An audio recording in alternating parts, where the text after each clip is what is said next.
The moment the warning lights flickered, he knew something was wrong.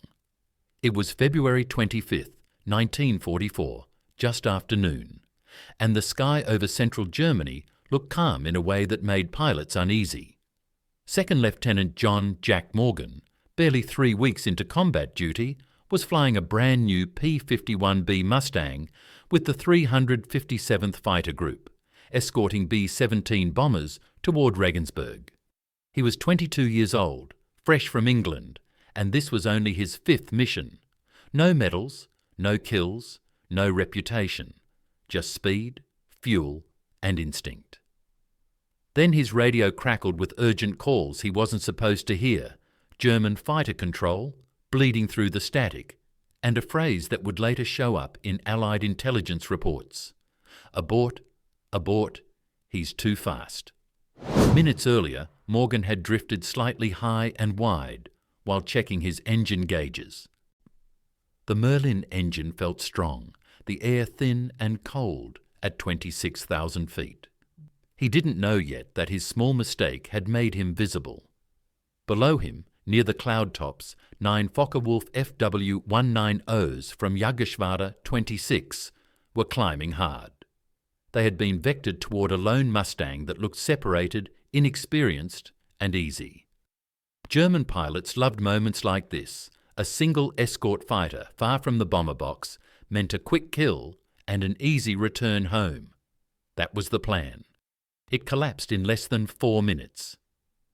The first sign came as dark shapes rising fast from his left rear quarter.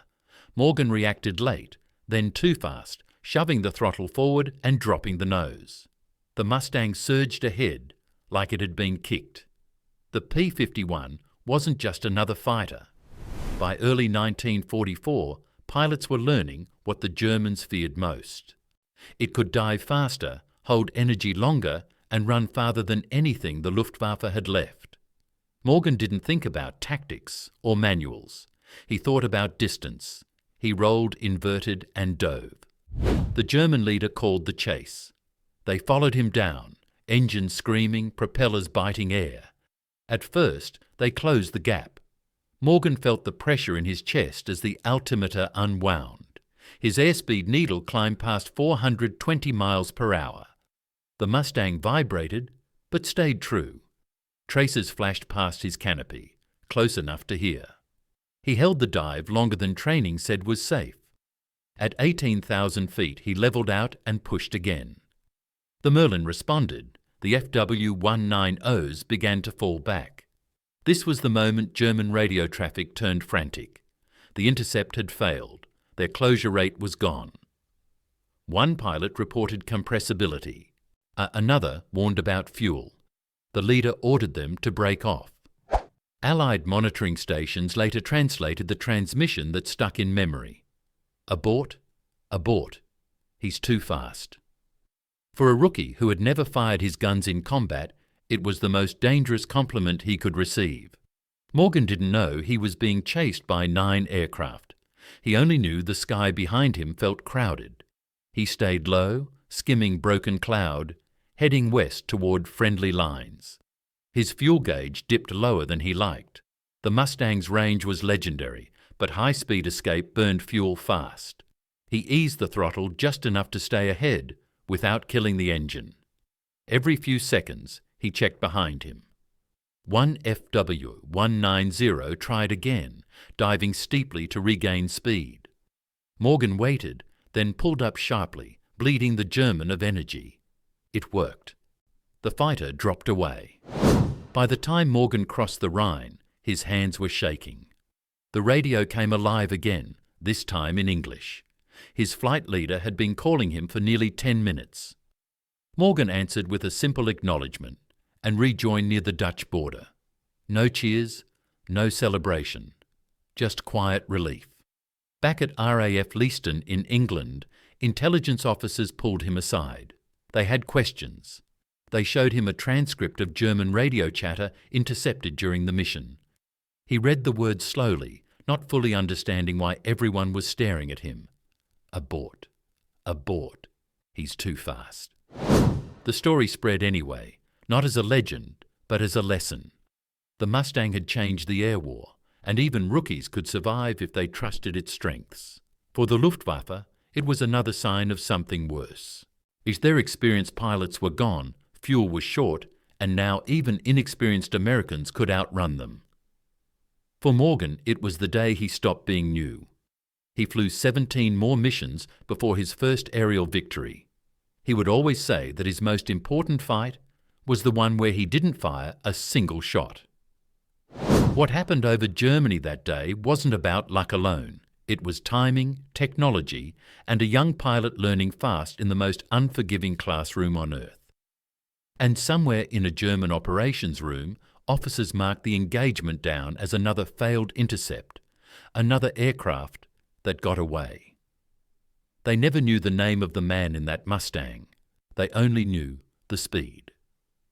The mission of February 25th, 1944, did not end when John Morgan shut down his engine on the wet concrete at RAF Liston. In many ways, that was when the real weight of what had happened finally settled in. The ground crew saw the oil streaks along the fuselage and the heat shimmer still rising from the exhaust stacks. They asked him what he ran into. Morgan only shrugged. He said he went fast and didn't stop. That answer sounded simple, but it carried a truth every pilot in the 8th Air Force was learning the hard way. Speed was survival now. That winter marked a turning point in the air war over Europe.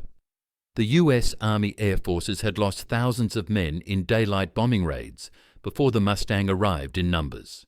Before that, German fighters waited patiently at the edges of escort range. They attacked when the Thunderbolts and Lightnings had to turn back. The bombers flew on alone. Crews called it the Long Walk.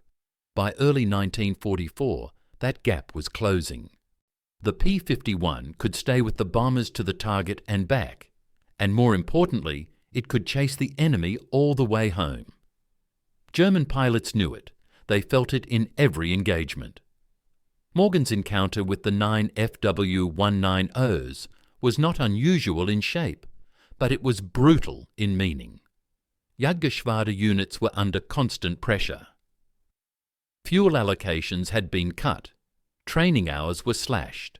Many of the pilots climbing to intercept that day had less flight time than Morgan himself. The difference was that they were expected to fight veterans in machines that could outpace them. When the German controller ordered the abort, it wasn't just about one Mustang. It was an admission that the rules had changed. Over the next weeks, Morgan listened more than he talked. In the briefing room, pilots dissected fights with pencils and maps. They talked about energy, about never turning with a FW-190, about trusting the dive. Morgan realized how close he had come to dying simply because he didn't know the sky yet. He also realized something else. The Mustang forgave mistakes if you respected it. That confidence grew quietly. On March 6, 1944, the 8th Air Force returned to Germany in force. Berlin was the target.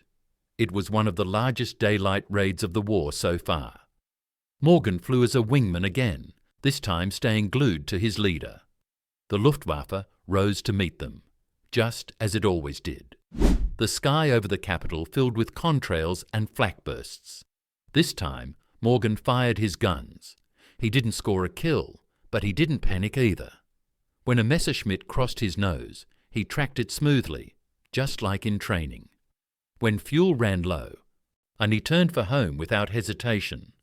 The lessons from that first chase stayed with him. German radio traffic during March became darker in tone. Allied intelligence noticed the change. There were fewer confident calls, fewer organized mass attacks. Instead, there were short bursts of warning, scattered reports of Mustangs everywhere, and constant concern about fuel and engine limits. Pilots were being told not to chase too far, not to dive too long, not to engage alone, but the sky didn't allow for careful plans anymore. On April 11, 1944, Morgan finally got his first confirmed victory. It happened near Kassel, late in the escort, when a lone FW-190 tried to slip through the formation. Morgan followed the rules this time. He stayed high, rolled in with speed, fired a short burst, and pulled away. The German fighter went down smoking. There was no thrill in his voice when he reported it, just a calm statement of fact. The chase from February had already taken the excitement out of combat. He understood now that survival came first. For the Luftwaffe, April and May were months of steady loss. The defence of the Reich was bleeding pilots faster than they could replace them. Veterans were forced to fly every day. Rookies were thrown into combat with barely enough hours to land safely. The FW-190 was still a powerful aircraft, especially at low altitude, but it could not dictate the fight anymore. The Mustang could choose when to engage and when to leave. That freedom was deadly. Morgan's squadron began flying offensive sweeps ahead of the bombers. These missions were designed to draw German fighters up early and destroy them before they reached the bomber stream. They were dangerous and exhausting. There was no neat formation, no predictable enemy approach. Pilots hunted in pairs, eyes scanning constantly. Any mistake could be fatal. Morgan lost friends during these weeks. Men he had eaten breakfast with didn't come back. Their empty chairs stayed that way. Each loss hardened the remaining pilots. They flew tighter, they talked less. The jokes in the mess hall grew quieter. Morgan wrote letters home that sounded optimistic, but he avoided details. He knew how quickly things could end. He also knew he was no longer the rookie who had stumbled into danger by accident. Now he recognized it from miles away. By June 1944, the invasion of Normandy was underway. The air war shifted again. Escort missions gave way to ground attack, armed reconnaissance, and low-level strikes against rail yards and convoys. These were brutal flights. Flak was thick and accurate. German fighters were fewer but still dangerous. Morgan flew 2 missions on June 6th, supporting troops pushing inland from the beaches. The sky was crowded with Allied aircraft. For the first time, air superiority felt real. Yet even then, moments of terror returned without warning. On June 9th, near Caen, Morgan was bounced by a pair of German fighters coming out of the sun. He broke hard, felt the airframe groan, and dove. Once again, speed saved him. The Mustang ran, just like it had in February. This time, there was no confusion, no hesitation. He trusted the machine and his judgment. The Germans broke off sooner than expected. When the war ended in May 1945, Morgan had completed more than 60 combat missions, and he survived crashes, engine failures, and near misses that never made it into reports.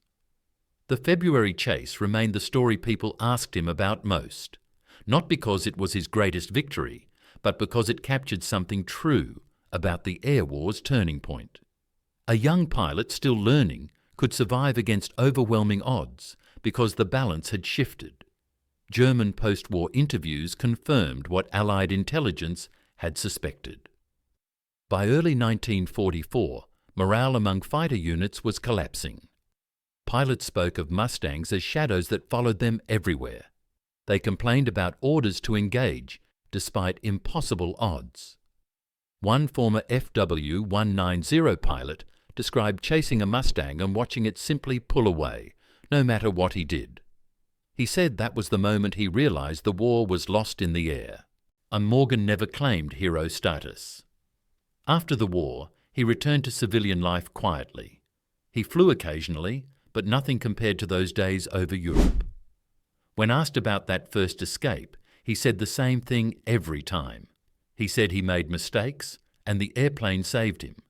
He said speed gave him a second chance.